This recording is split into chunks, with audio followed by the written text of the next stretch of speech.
Assalomu alaykum aziz tomoshabinlarim. Bugun sizlarning e'tiboringizga g'oyat muhim shoshilinch xabarni yetkazmoqchiman. Bu xabar ayniqsa oltin yosh va undan katta yoshdagi barcha nafaqaxo'rlarimizga bevosita tegishli.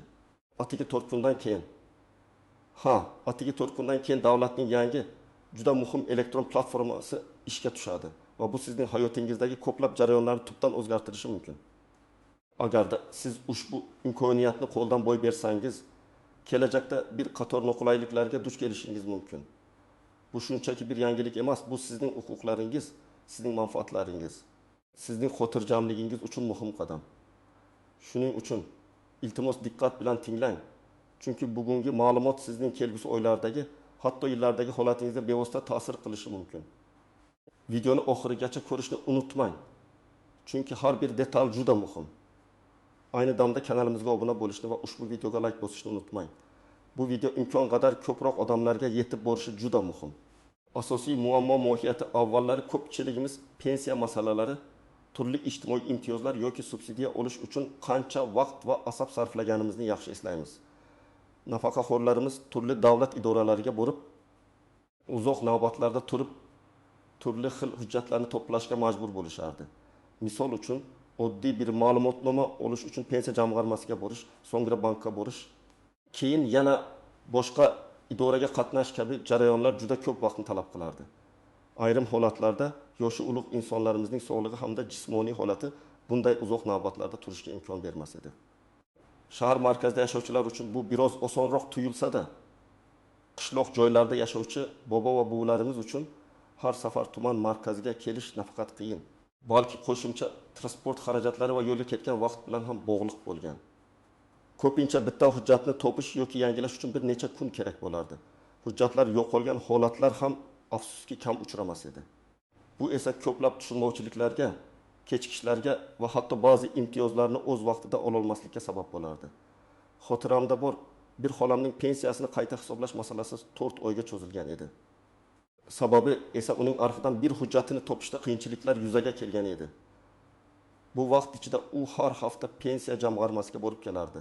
Har safar unga hujjat qidirilmoqda degan javob berilardi. Bu kabi holatlar minglab oilalarda uchraydi. Endilikda esa ahvol butunlay o'zgarmoqda. Davlatimiz pensiya yoshidagi fuqarolarimiz uchun yanada qulaylik yaratish maqsadida innovatsion yechim taklif etmoqda. Atigi 4 kundan keyin, ya'ni aniq kunni ayting. Masalan, 1 sentyabr kuni yangi elektron nafaqaxo'r deb nomlangan mobil ilova va web portal ishga tushadi. Bu ilova nafaqat sizning barcha pensiya ma'lumotlaringizni bitta joyda jamlaydi, balki turli xizmatlarni onlayn tarzda olish imkoniyatini ham beradi. Ya'ni endi siz navbatlarda turishga, hujjat yig'ishga yoki turli idoralarga borishga majbur bo'lmaysiz. Bu ilova orqali siz uyda o'tirgan holda bir necha daqiqada kerakli ma'lumotni olishingiz, murojaat yuborishingiz yoki o'z shaxsiy ma'lumotlaringizni yangilashingiz mumkin bo'ladi. Bu tizim sizning vaqtingizni tejash, byurokratik to'siqlarni kamaytirish va xizmatlarga erishishni soddalashtirishga qaratilgan. Bu shunchaki qog'ozbozlikdan qutulish emas. Bu sizning shaxsiy vaqtingizni, energiyangizni va asabingizni asrash demakdir. Ayniqsa, sog'lig'i yomonroq bo'lgan insonlar uchun bu juda katta yordam bo'ladi. Batafsil tahlil, nimalarni bilishingiz kerak, kimlar tashvishlanishi kerak va kimlar yo'q xo'sh. Bu elektron nafaqaxo'r platformasi o'zi nima va u kimlarga kerak? Bu birinchi navbatda nafaqaxo'rlarga mo'ljallangan yagona elektron portal bo'lib, unda sizning pensiya to'lovlaringiz, nafaqa turlari, uning miqdori, keyingi to'lov sanalari, hisoblash tarixlari va boshqa barcha tegishli ma'lumotlar jamlangan bo'ladi. Endi siz bularni bilish uchun telefon qo'qib yoki biror joyga borib yurishingiz shart emas. Kimlar tashvishlanishi kerak? Asosan, smartfondan unchalik foydalanishni bilmaydigan, internet bilan sen menga bo'lmagan, elektron pochta ochish, shaxsiy kabinetga kirish kabi ishlardan xabari yo'q bo'lgan nafaqaxo'rlarimiz albatta biroz tashvishlanishlar kerak. Sababi yangi tizim to'liq raqamli bo'ladi va undan foydalanish uchun ma'lum bir darajada texnologik savodxonlik talab etiladi. Ammo bu bilmaslik sizning ushbu imkoniyatdan mahrum bo'lishingizga sabab bo'lmasligi kerak. Aksincha, bu yangi ko'nikmalarni o'rganish yoki yaqinlaringizdan yordam so'rash uchun ajoyib imkoniyatdir. Shuningdek, o'z pensiya ma'lumotlarida qandaydir noaniqliklar borligini biladiganlar, masalan, ish staji to'liq hisobga o'linmagan deb hisoblaydiganlar yoki pensiya miqdori bo'yicha savollari borlar ham ushbu platformani o'z vaqtida o'rganishlari kerak. Negaki aynan shu orqali siz barcha ma'lumotlarni tekshirib, kerakli murojaatlarni jo'natishingiz mumkin. Kimlar tashvishlanmasligi kerak?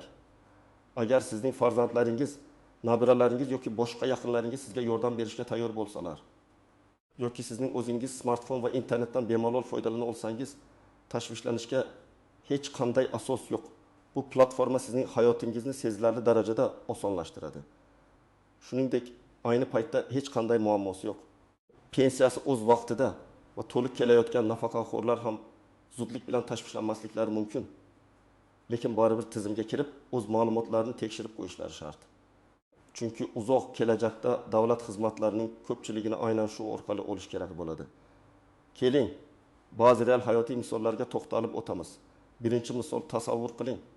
Yetim yoshli Oysha momo pensiya hisobga tushgan summaning nega o'zgarganini bilmoqchi. Avval u pensiya jamg'armasiga borib, navbat kutib, tushuntirish so'rash kerak edi. Bu uning uchun bir kunlik yumush bo'lardi. Agar transportga sarflangan pul va yo'lda ketgan vaqtni ham hisoblasak, jami 10 ming so'mga yaqin xarajati bo'lishi mumkin edi. Endi esa yangi ilova orqali bir necha tugmani bosish bilan o'z pensiya tarixini, to'lovlar jadvalini, qanday qo'shimcha imtiyozlar hisoblanganini, hatto pensiya qayta hisoblashlarining batafsil izohini ko'ra oladi. Agar u o'z pensiyasi imbindiga kamayganini ko'rsa, bu kamayish sababini batafsil izohda topishi mumkin. Masalan, u o'tgan oyda olgan bir martalik moddiy yordam summasi pensiyadan ushlab qolinayotganini ko'radi.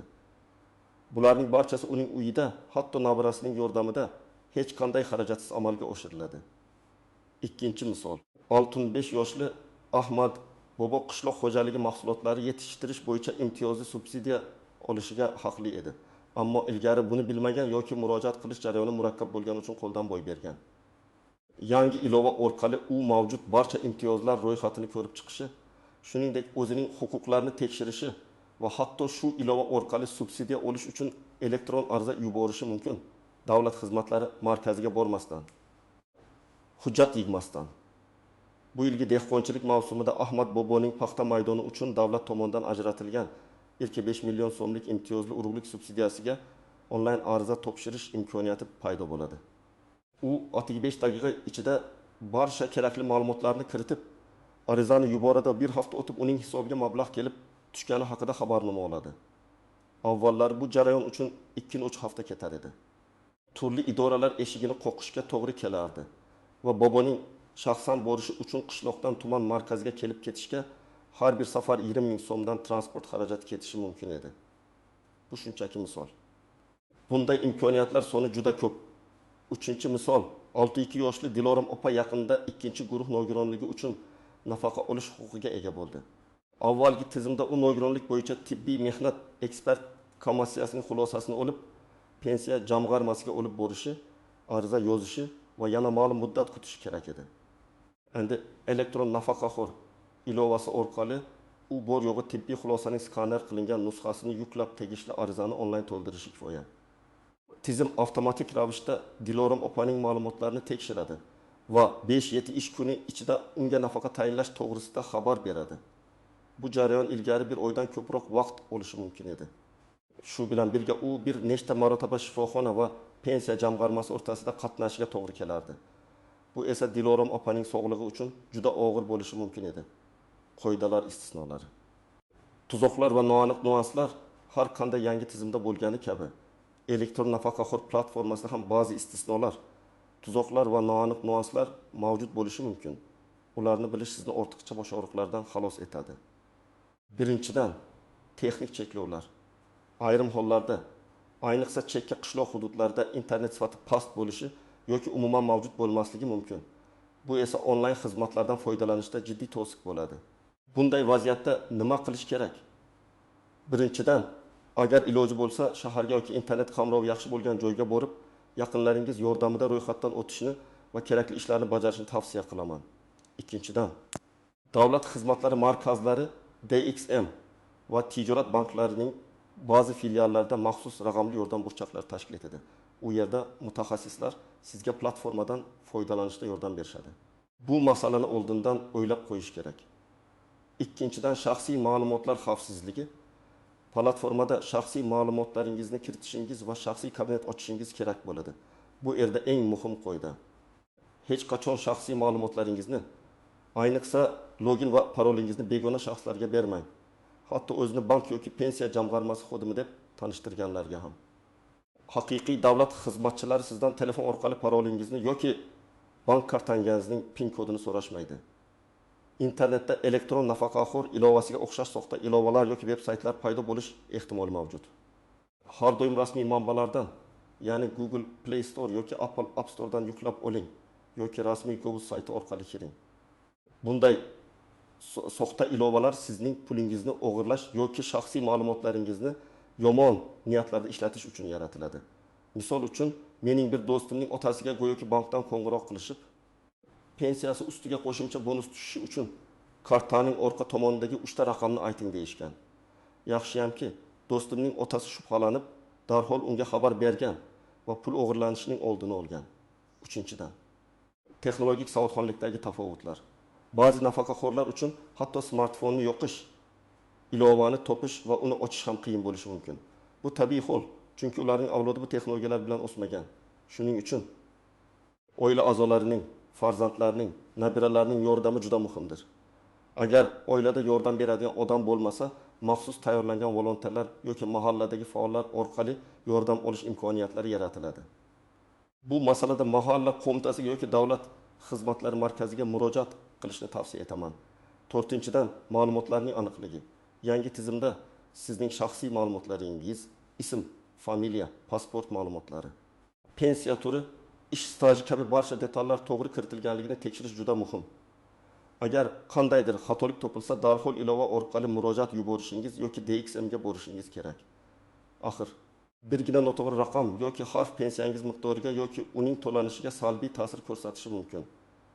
Bir kishi o'z ismida harf xatosi bo'lgani sababli bir necha oy davomida nafaqa olishda muammoga duch kelgan.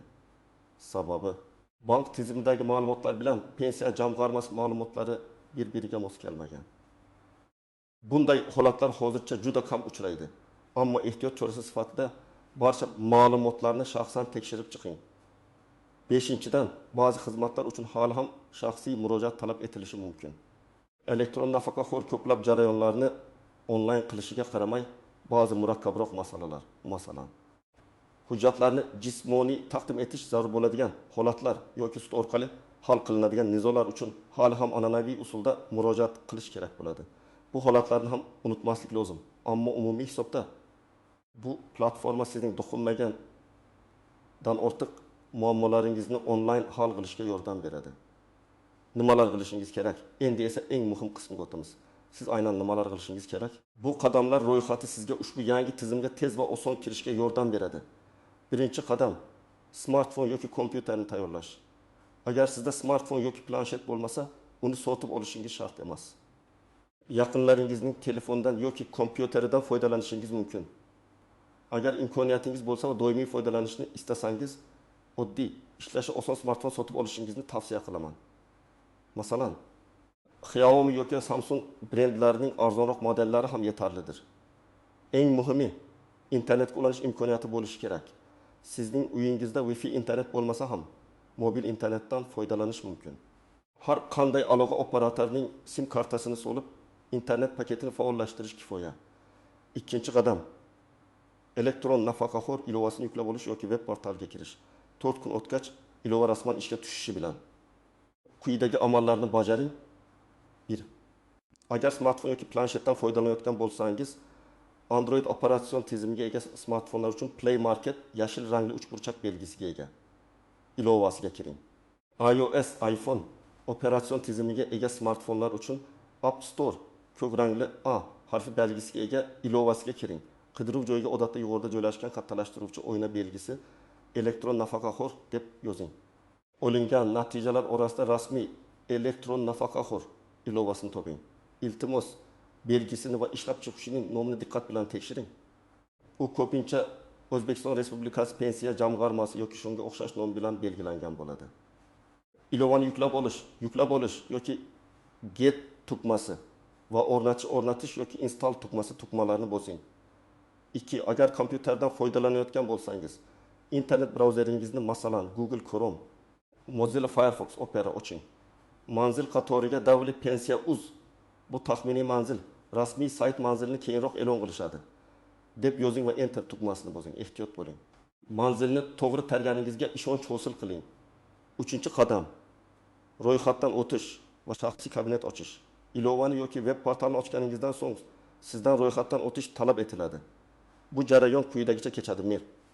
Ro'yxatdan o'tish yoki shaxsiy kabinet ochish tugmasini bosing. 2. Pasport ma'lumotlaringizni, seriyasi va raqami tug'ilgan sanangiz kiriting. 3. JTSH jismoniy shaxsning shaxsiy identifikatsiya raqamingizni kiriting. Bu raqam pasportingizda ko'rsatilgan. 4. Telefon raqamingizni kiriting. Bu juda muhim. Chunki shu raqamga tasdiqlash kodlari keladi. Faqat o'zingiz foydalanadigan telefon raqamini kiriting. Agar o'zingizda yo'q bo'lsa, sizga doim yordam bera oladigan ishonchli yaqin kishingizning raqamini kiriting. 5. Maxsus parol yarating. Parol murakkabroq bo'lishi kerak, masalan harflar katta va kichik, raqamlar va belgilardan kabi iborat bo'lishi tavsiya etiladi. Misol uchun nafaqaxo'r 2024 parolingizni qog'ozga yozib, xavfsiz joyda saqlang. Unutmaslik juda muhim. 6. Telefoningizga kelgan tasdiqlash kodini kiritib, ro'yxatdan o'tishni yakunlang. 4-qadam. Ma'lumotlarni tekshirish va aktiv xizmatlardan foydalanish. Shaxsiy kabinetga kirganingizdan so'ng siz o'z pensiya ma'lumotlaringizni ko'rasiz. 1. Barcha ma'lumotlarni familiya, tug'ilgan sana, ish staji, pensiya turi miqdori diqqat bilan tekshiring. 2. Agar xatoliklar topsangiz, murojaat yuborish bo'limiga o'ting va aniq xatolikni ko'rsatib, murojaat yuboring. Unga tegishli hujjatlarning fotosuratini, masalan, pasport, mehnat daftarchasi ilova qilishingiz mumkin. 3. Sizga qaysi qo'shimcha imtiyozlar, subsidiyalar yoki ijtimoiy to'lovlar mavjudligini ko'rib chiqing. Misol uchun, ma'lum bir kasalliklarga chalinganlar uchun sanatoriy kurort yo'llanmasi olish imkoniyatlari yoki kommunal to'lovlar uchun qandaydir kompensatsiyalar mavjud bo'lishi mumkin. 4. Mavjud xizmatlar ro'yxatini ko'rib chiqing. Bu yerda siz turli ma'lumotnomalar olish, pensiyani boshqa bank kartasiga o'tkazish, pensiyani qayta hisoblashga ariza berish kabi ko'plab xizmatlarni topishingiz mumkin. 5-qadam. Yordam so'rashdan cho'chimaslik. Agar yuqoridagi qadamlardan birortasida qiyinchilikka duch kelsangiz, hech ikkilanmay yordam so'rang. Kimdan yordam so'rashingiz mumkin? Yaqin oila a'zolari, farzandlar, nabiralar sizga albatta yordam berishadi, mahalla faollari. Ba'zi mahallalarda yoshi ulug' insonlarga raqamli xizmatlardan foydalanishda yordam berish uchun maxsus guruhlar tashkil etiladi. Davlat xizmatlari markazlari DXM har bir tumanda mavjud bo'lgan DXMga borib, mutaxassislardan yordam so'rashingiz mumkin. U yerda sizga shaxsiy kabinet ochish va undan foydalanishda amaliy yordam ko'rsatiladi. Pensiya jamg'armasi hududiy bo'limlari. Agar savollaringiz juda aniq va pensiya hisoblash bilan bog'liq bo'lsa, bevosita jamg'arma xodimlariga murojaat qilishingiz mumkin. Bu yangi tizim sizning hayotingizni yengillashtirish uchun yaratilgan. Unga ko'nikish uchun biroz vaqt va sabr kerak bo'lishi mumkin. Ammo natijada siz byurokratik to'siqlardan xalos bo'lib, o'zingizga qulay sharoitlarda xizmatlardan foydalanishingiz mumkin bo'ladi.